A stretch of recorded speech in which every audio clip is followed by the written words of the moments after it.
All right, viewers, you're welcome to today's class. In today's class, we're going to be looking at who is actually the father of the African literature. We have had much debates and about who is actually the father of the African literature. A lot of these debaters have been polarized according to maybe ethnic nationalities, where you see the Igbos supporting Achebe as the father of the African literature. You see the Yorubas supporting the Wole Soyinka as the father of the African literature. Today, we are going to shock it out. Yes, today we are going to know who is actually the father of the African literature. My name is Freeman Kokarakobo. I am a literary intelligentsia. By the grace of God, I have done a lot of works in literature and language, of course. So I think with my position in English literature, I can tell you, English and African literature, I can tell you the father of the African literature according to how it is studied in the Department of English and Literary Studies nationwide. Now, before telling you who is actually the father of the African literature, I will take you, let me say, I will just have to give you a little rundown of who these people actually are, who Wole Soyinka is, and who Chinua Achebe actually is. I will start from Chinua Achebe. Chinua Achebe, who was named Albert, he was born Albert Chinua Lumongu Achebe. That's his real name before he changed his name to Chinua Achebe. He was called Albert Chinua Lumongu Achebe. That was the first name he was called until he changed to Chinua Achebe because he never wanted any Eurocentric name. That was why he removed Albert and had to shorten the Chinua Lumongu to Chinua Achebe. He was born in 1930 and died in 2023. Sorry, 2013. He died in 2013. And he was educated. I will not go about talking about his primary school days, but I'm going to tell you about his university days. He was educated at the then University College, University of Ibadan. Yes. Also, Wole Soyinka, who was initially, these people had to shorten their names. There's a way writers behave. They shorten their names to actually make it look simple when people pronounce it. The person you know as Professor Wole Soyinka was initially called Akinwande Oluwole Babatunde Soyinka. Akinwande Oluwole Babatunde Soyinka. But he shortened his name as Wole Soyinka so that it looks easier, or it becomes easier for people to pronounce. He was also educated at the University of Ibadan. These people went to the same school. He was born in 1934. The age difference is just 4 years. But the age is just a number anyway, but the age difference is just 4 years. In other words, we could say that they fall in the same age brackets. But let's look at their writings. Chinua Achebe was a writer when he was alive. He was a writer. I think he wrote about 5 novels. Achebe wrote about 5 novels, including Things Fall Apart, his first novel, the second one, which is No Longer at Ease, and the third one, which is Hour of Guard. And I also wrote A Man of the People, and as well as Anne Hills of the Savannah. He wrote about 14 collection of essays and a lot of children books. Yes, a lot of children books, and he was published widely and all that. Actually, Wole Soyinka also wrote books. Well, Soyinka wrote about 25 plays and about 10 essays and about 4 novels. I think his novels should be The Interpreter's One, Season of Anomy, and one is okay, Season of Anomy. We have Chronicle for the Land of the Harvest People on Earth and Hamatan Hills on the African Spring. I think one was written in 2021 or thereabout recently. So those are their works. They wrote a lot of books, and these guys are actually African giants, so that you cannot easily say who is greater in between them. I think that's what's causing the fight between two nationality, two ethnics in Nigeria, which is the Igbos and the Yorubas, where the Igbos are coming to say that Achebe is actually the best, and the Yorubas are saying that Wole Soyinka is greater than Achebe. Looking at the fact that Wole Soyinka won the Nobel Prize of literature in 1986, making him a Nobel laureate. And the Yorubas are saying that Achebe is the father of the African literature. But let's look at that's what we're going to look at right now. Now, Achebe himself was writing like he wrote. I think he wrote his books. Most of his writings resembled the writing of Charles Dickens and Joseph Conrad. Yes, Charles Dickens and what Joseph Conrad. Those Joseph Conrad was an English writer, novelist, journalist, and all that. And why Charles Dickens was I think Charles Dickens was also an English writer. Okay, Joseph Conrad was a Polish English writer. Yes, Polish English writer, while Charles Dickens was an English writer. If you've seen their writings, if you have read their books, you will see that Charles Dickens wrote a lot of books, and also Joseph Conrad also wrote a lot of books, including you see Joseph Conrad's books, you see the Lord Jim, you see a lot of books. Let me note you see Heart of Darkness, the very one that actually prompted Achebe to write Things Fall Apart. Now, why Achebe was wrote to emulate the pattern of writing of Charles Dickens and Joseph Conrad. Achebe was writing to emulate the pattern of writing of William Shakespeare's. William Shakespeare concentrated on plays. I think he wrote about 38 plays. William Shakespeare wrote about 38 plays, and Wole Soyinka wrote about 25 plays and some other writings. But their writings were almost the same. William Shakespeare was very poetic in his plays, while also Wole Soyinka was also trying to use that Greek mythology in his plays, making his plays very obscurantic. Soyinka believes in what we call obscurantism in literature. Yes, he believes in obscurantism. Why Achebe believes in writing a simple something where that anybody can just pick up and read it. Yes, Achebe believes in fact, he believed in writing something simple that anybody can just pick up and read. He believed in narrating the African experience very simply. He simplified everything. Now, let's look at who is the father of the African literature between these two people. Now, let me tell you for a fact that Achebe was chosen, not well, yes, he was chosen as the father of the African literature, not because of possibly the number of books he wrote, number of writings.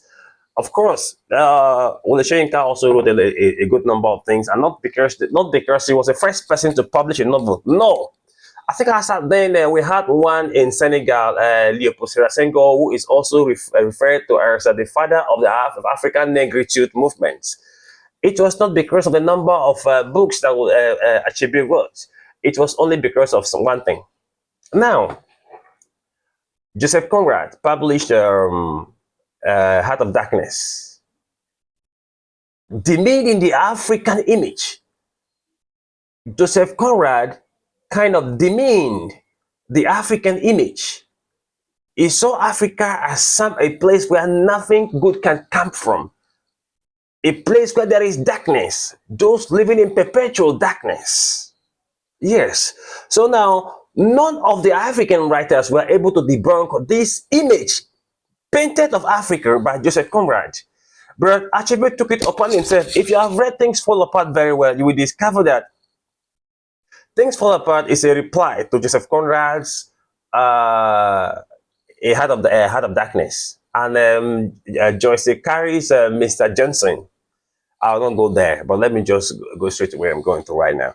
So you see the narrative pattern in Things Fall Apart. Anybody can read it.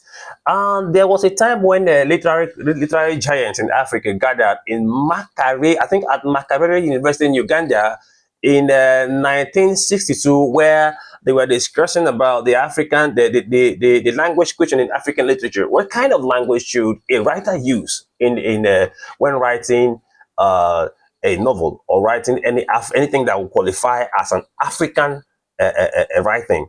Now, Achebe said that it is not that it is bad to write using the English. He said English should be, as in the English language, should be used in a way that it transformed it. I think we should transform it to reflect and express the African experiences and sensibilities, meaning that the English language should be subverted to actually tell the African stories. Now, if you look at, and I think in that conference, he published a paper called "An Image of Africa: Racism in Joseph Conrad's Heart of Darkness." I think he delivered. There is. I think he delivered an essay like that in University of Massachusetts. Yes, in 1974, tried to debunk the African image written into literature by the Western writers, especially Joseph Conrad and some other writers. Now, if you have read Things Fall Apart very well, you will see that eloquent prose, that eloquent narrative pattern. You will see the subversion of the English literary tradition, the Western literary tradition, and you will see the use of African proverbs. You see the use of African idioms. You see the display of superstitious beliefs. You see spells. You see charms. Those things actually tell the African experience, and they use English to explain all those things. It was in Achebe's Things Fall Apart that the white began to learn about the African culture. Yes, that book celebrated the African culture very well. So if you see the African traditional belief, you see our worldview, you see our culture in form of our superstitious belief, you see our tradition, you see our proverbs, you see idioms. Of course, Achebe's trilogy, Things Fall Apart, No Longer is an Hour of God, celebrates the African culture. Yes, Things Fall Apart was published in 1955. Why? I think Wole Soyinka published The Swamp Dwellers. It also, 1950. Things Fall Apart was published in 1958. Why Wole Soyinka also published The Swamp Dwellers in 1958, the same year. Yes, but if you look at Things Fall Apart, you see the celebration of African culture. So that today, if you go to the white man's land, if you go to the Western world, they will ask you, "Do you know about Achebe? Do you know about Things Fall Apart?" Yes, not that there were no other writers, and not that there were no other books, but Things Fall Apart actually recreates the African experience. It shows the African culture bastardized by the whites, bastardized by the missionaries who came to Africa. It showed what the African culture was, what it was capable of doing before the advent of the colonial masters. He looked at the African culture from the post-colonial point of view, as in from the pre-colonial point of view, and he used a post-colonial mindset to question the writings of the whites. He was the only person at that time who was doing that. So his works actually extol and celebrates the African culture. That's why Achebe is known as the father of the African literature. Not that it's bigger than Wole Soyinka. Wole Soyinka is bigger than, it is also big in his own right. Yes, because he writes very well. He imbibes the Greek mythology. He imbibes the Western sense when writing. And I think Wole Soyinka was accused by the Troika, Chiwezu et al., who wrote towards the colonization of African culture. He was accused of being very too obscure in his work. Yes, he was accused for not writing for the common man to understand. If you have read the interpreters, you will see that you will see a labyrinthine overtone of verse.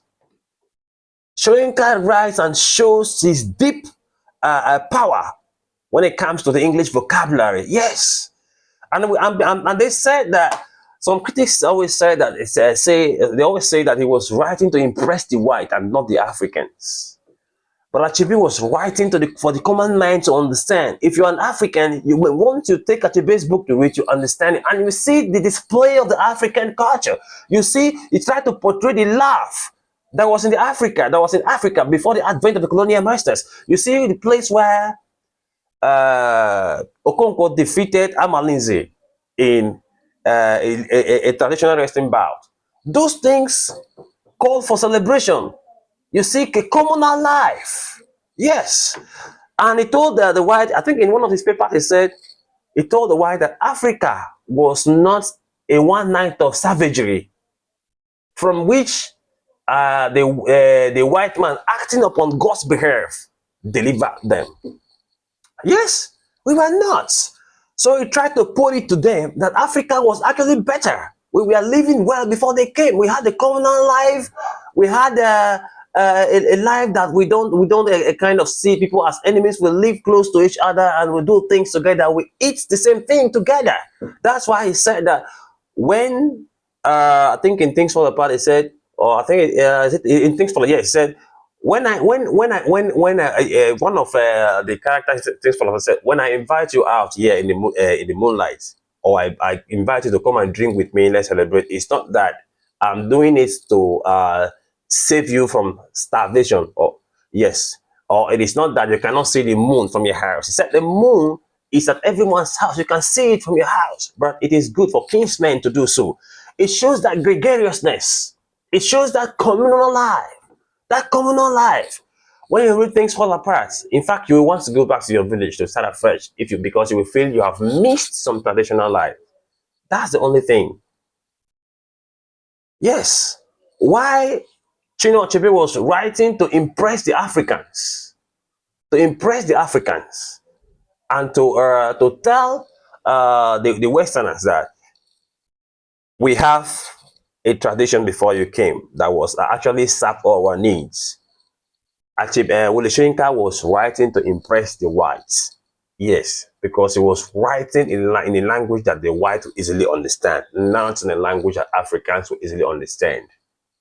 So in literature, we say that Chinua Achebe is the father of the African literature because what he brought African literature to limelight. He made the whites, or made the Westerns actually see, or make Europeans actually see Africans as those who are capable of producing something good as literature.